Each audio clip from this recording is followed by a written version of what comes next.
Hello and welcome back to the Goalie Therapist YouTube channel. Today we're going to be diving into something that is a really powerful mindset tool that can help hockey players stay grounded, focused, and resilient. And that's gratitude. But here's the kicker. This isn't just for athletes or hockey players. This is a game changer in life too. So let's explore how cultivating gratitude daily can help elevate your game and your life. But before we get going, please don't forget to subscribe, like, and share this content so I can help more people. All right, the first thing we should probably talk about is, what is gratitude? Simply, it's about recognizing and appreciating all of the great things that are going on in our lives, big or small, and also like shifting your focus from all the things that are going wrong, the things that aren't great, to what is already going right at the moment, in the present. It's funny, over the years of my coaching and then also my coaching more on the mindset side of things, I've talked a lot about this, probably more than any other tool that I use, to be quite honest. And it has helped me in my life a ton. And trust me, I needed it. I needed some shift, some work. So it's been very helpful for me, and it's very interesting over the time. A lot of it was instinct in my coaching, but as I would read and research stuff, there is a science behind this, and what I'm going to try to help you out to explain to you on how to use gratitude to help you. The stuff I read really shows that it's not just fluff and saying I'm grateful for this, I love myself, and all kind of more fluffy stuff. It actually rewires the brain. The stuff I read shows that studies say that it reduces things like stress, you get better sleep, and it improves mental health, and which is what I'm all about. It's kind of funny how I did these things and would preach these things. And before I'd actually read up on it, I felt it. It helped me personally when I needed it most. And there wasn't anyone to tell me that, unfortunately, so it took me a long time. But hopefully you can use these tools and not go through years of down and depression and failures. Failures are fine and can be great tools, but if you don't start to see things in a different light, you're just going to keep repeating yourself. When you focus on the things you're thankful for, it helps you turn down the noise, the negative self-talk in your head, and it'll help boost resilience. So the next topic is, how do we use gratitude as a daily practice? Now I'm going to give you a few things that you can use.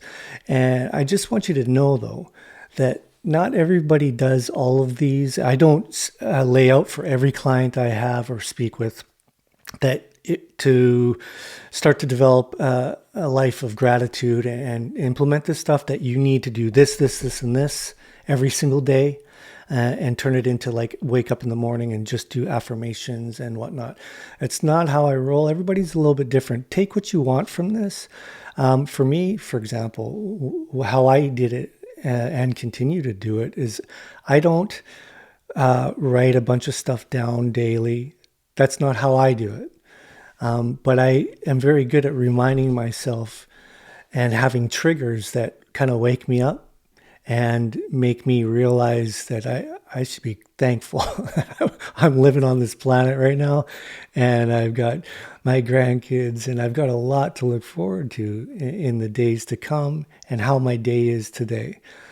But some people do need a more structured way about going about things, especially at the beginning. So here are a few things. The first one would be a morning gratitude ritual. You could start your day by listing 3 things you're grateful for. It could be your health, your family, or opportunity to play the sport you love. If we're speaking hockey specific. Like I said, this is helpful for people that are starting off and need to get the ball rolling. And if you already tell yourself, I'm going to do this every day, it'll start to develop some good habits. The next one is pregame reflection. Now, if you're outside of sport, this might not relate directly with you, but I think you can still use it in a different way. Like if you're heading into your work or a big interview or whatever, this can be very helpful. But what I like you to do is just take some time before the game to appreciate the opportunity, to play the sport you love, the opportunity to learn and to grow. This can be really helpful, and it helps a ton with nerves before games, and the pressure that we face, especially at the higher level you go. The pressure can feel quite immense. So this can be very helpful, bringing you back to the present and just really recognizing and appreciating what you're being given, simply the opportunity. The next one is the post-game reflection. And I use this all the time, like after I speak with clients after rough games and stuff like that. It can be really challenging.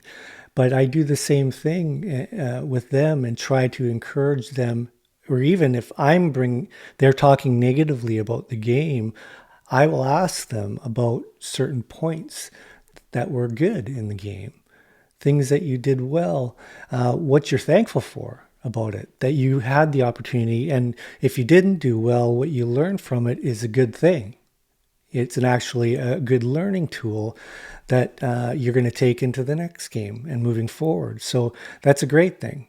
It's hard to see that after losses or rough games. But if you get consistent at doing this, you'll find that you start to gravitate more towards the positive and picking out the positives, even in tough times. And so it can be really helpful. But like I said, if you have these laid out to start this off, it'll help you start to develop some consistency in the way you think. The last one is have a gratitude journal. This is really, really popular with a lot of my clients, and that's great. I encourage it. It didn't work for me. That's why whenever I talk to people, I stay open to hearing how they are and the type of person they are, because I recognize that not everything works for everybody. And writing stuff down for me, especially when I was younger, seemed like schoolwork or homework. And I just didn't like how that felt. And so I would often, try these things, especially in my younger adult life. It was really tough for me because I knew what I should be doing. And so I was trying all these different things. But that one was a tough one for me to do. I chose to just use self-talk more consistently. But I do know a lot of my clients really like this a lot, because they like to see them writing it down. And sometimes when you have the journal, you can have things pop up that you're really grateful for, and then you just think about it and forget about it. If you write it down, it'll help a lot of people with reminding and remembering. So I think it's a great thing. I don't tell everybody they have to do it, but I think it can be very helpful for you. The next point is staying grounded and focused.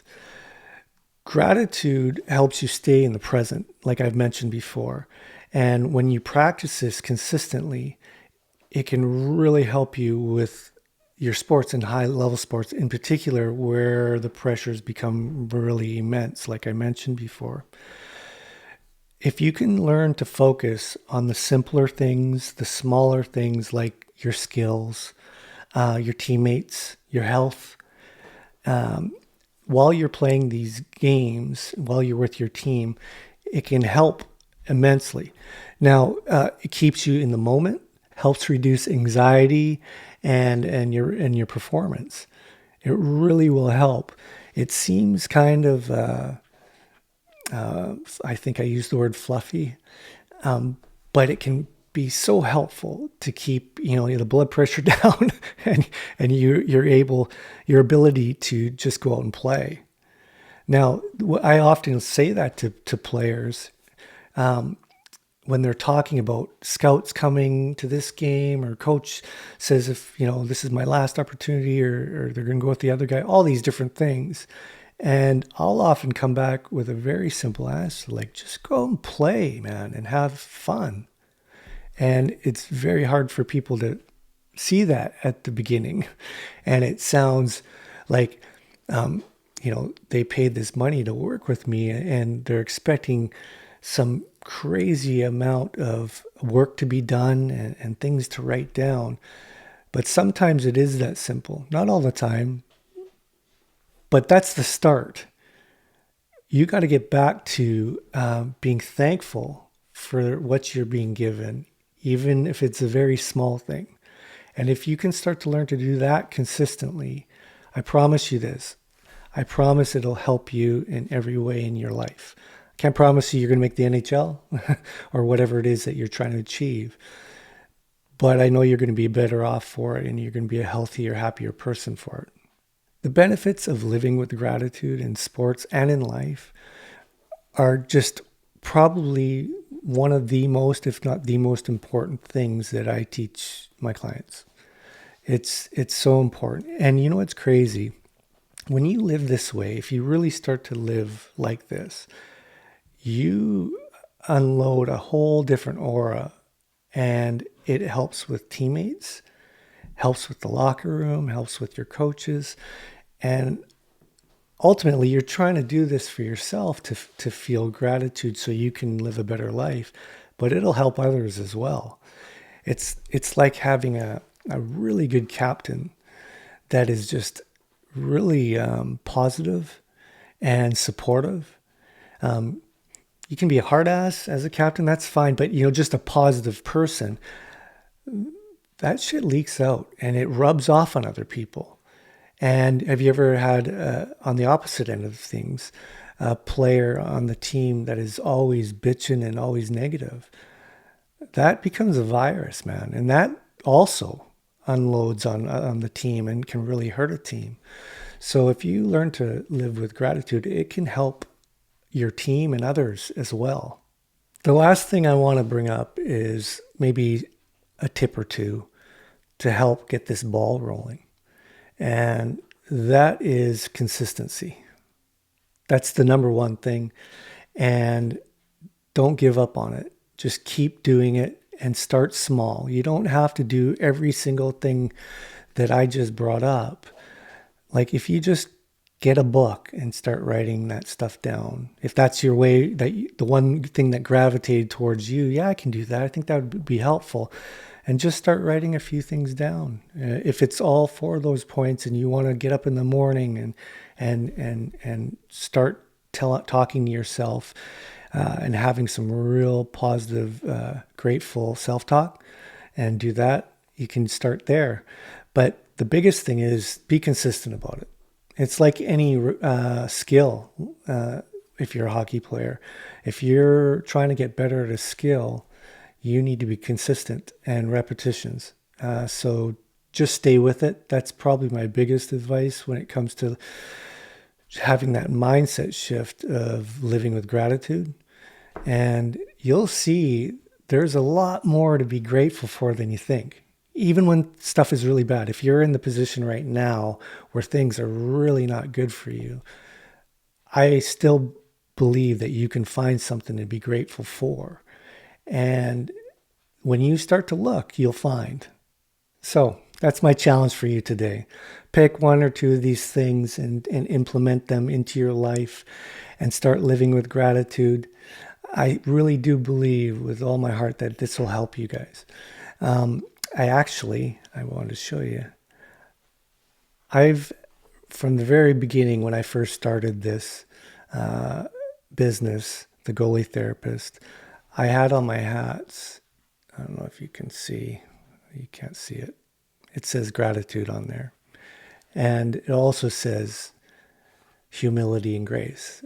And those are the three, I don't want to call them pillars. It sounds like those are my words.